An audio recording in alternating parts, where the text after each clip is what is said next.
Careful with them tickets. We got some news from the Cleveland Browns. You talk about sustainability. I don't think they know how to sustain a quarterback.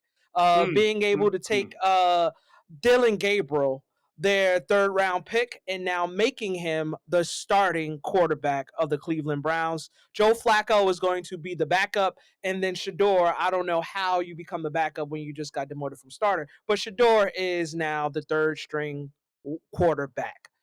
Canty, what's going on with that quarterback carousel? And I think Shadeur's going to wind up starting eventually. But what's your thoughts? Well, what's become clear is that Dylan Gabriel is Kevin Stefanski's handpicked quarterback. That's his guy. He's the one that stands on the table when they drafted Dylan Gabriel in the third round. And it's clear that Andrew Berry's guy is Shadeur Sanders. And so when you think back to the optics of that war room on draft day when they took Shadeur, there was an icy stare by both Andrew Berry and Kevin Stefanski. And everyone took that to mean that they did not want to take him, but that ownership interceded and said, we're taking Shadeur Sanders. Come to find out, it feels like it's a situation, according to people in league circles, where the general manager picked one guy and the head coach picked another guy. And so it's not surprising to me that Dylan Gabriel gets first crack at it because he was the quarterback that was taken first. But it'll be interesting to see the runway that Kevin Stefanski and this Brown organization gives Dylan Gabriel, particularly if the kid struggles out the gate. And from what we know from most rookie quarterbacks, there are going to be struggles. There's going to be inevitable adversity. How this franchise handles that becomes fascinating because there's a versus between the general manager and the head coach on which rookie quarterback they see as the future of that team. I think they throwing Gabriel to the Wolves. You know who he's playing this week, right? Oh, he's playing Brian Flores in the Minnesota Vikings defense in London. Woo! And keep in mind, the Vikings stayed across the pond because they played the Pittsburgh Steelers in week 4 in Dublin. So they're going from Dublin to London, a lot shorter trip from Cleveland to London. So it'll be interesting to see. Remember, the Minnesota Vikings, when it comes to their overall record in international games, pretty damn good. They're 5-1. So we'll see what ends up happening. Hopefully, Dylan Gabriel handles it well. I never want to see players fail. I want to see all players succeed. But I will acknowledge that there are going to be some challenges that Dylan Gabriel's face. First of all, the offensive line from Cleveland has been shaky at best. The wide receivers, in terms of drop rate, they're at the top of the league. So there are some concerns in terms of the Cleveland Browns supporting cast being able to prop up Dylan Gabriel. And here's my biggest concern for Dylan Gabriel, his size. Size matters. Don't let nobody lie to you. Size matters in everything, but particularly in the National Football League. It's a big man's game, and Dylan Gabriel is not a big man. He's a short king. So being 5'10", 5'11", comes with challenges, and finding ways to navigate around that is going to be big in terms of whether or not he's able to have early success. So that's another thing to keep an eye on. I know a lot of people point to the outlier quarterbacks, Russell Wilson, Drew Brees, guys that were right at 6 foot, maybe a shade below, that have had a lot of success in this league. But by far, there are more guys that are 6 foot or shorter that have failed as quarterbacks than guys that have succeeded. There's a reason why NFL teams have prototypical size, prototypical height, weight measurements. It's because those guys have more success at those respective positions. And so that's going to be interesting to see with Dylan Gabriel. Now, if he's going to have success, it's going to be Kevin Stefanski moving the pocket, moving the launch point, not allowing him to be a sitting duck, putting him in his comfort zone when he can hit his back foot and get the football out when he's under center, and shotgun, making the reads really simple, getting the ball out of his hands and trying to get it to the playmakers on short and intermediate routes. Those are the types of things that Kevin Stefanski is going to have to do if Dylan Gabriel is going to have success early on, particularly in week 5 against a complicated Minnesota Vikings defense. Starting quarterbacks since 2020 are 1-9. 1-9. Caleb Williams is the only one that got the win. I don't think nobody would have guessed that in their bingo chart. But Caleb Williams is the only rookie quarterback since 2020. He beat Jacksonville in the London game last year. Is that correct? Yes. So now, knowing that that's a very exotic defense, Flores is going to send so many different disguises, so many different things to him.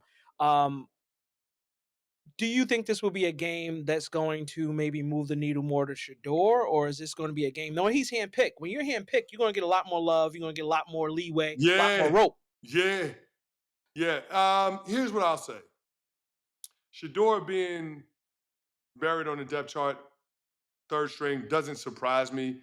What folks got to understand is the backup quarterback spot, a big part of the responsibility is getting the starter ready.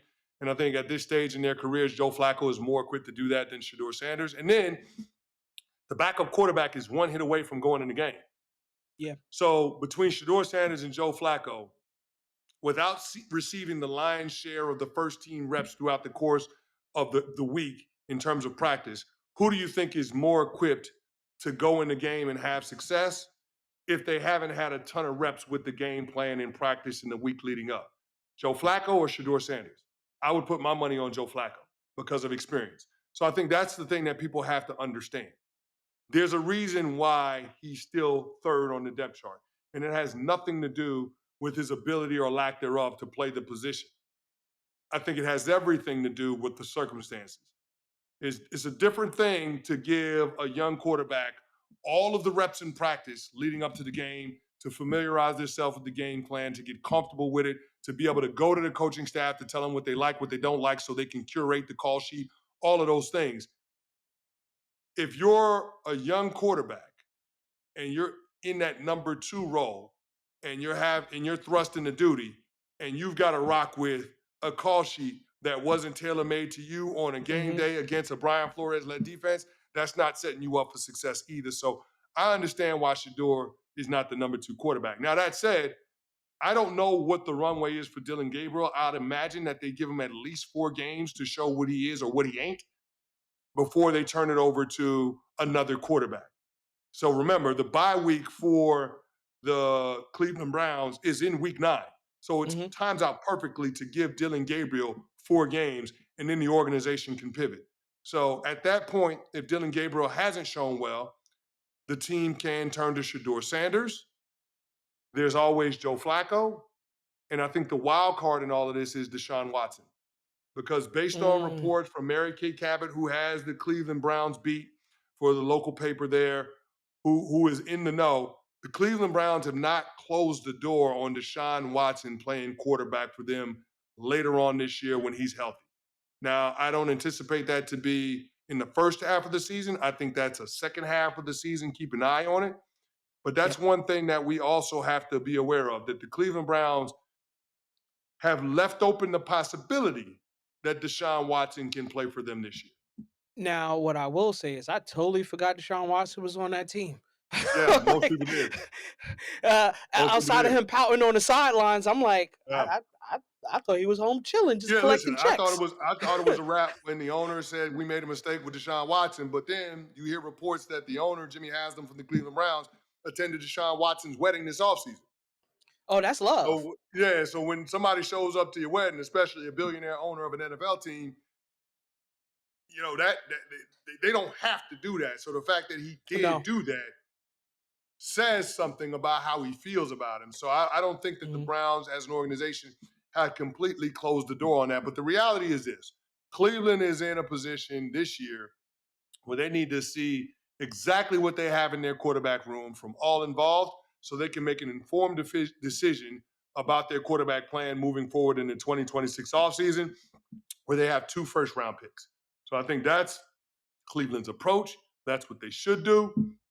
And so I anticipate that we're going to see Dylan Gabriel, him get extended run, at some point see Shadeur Sanders, and maybe, just maybe, at some point see Deshaun Watson as well.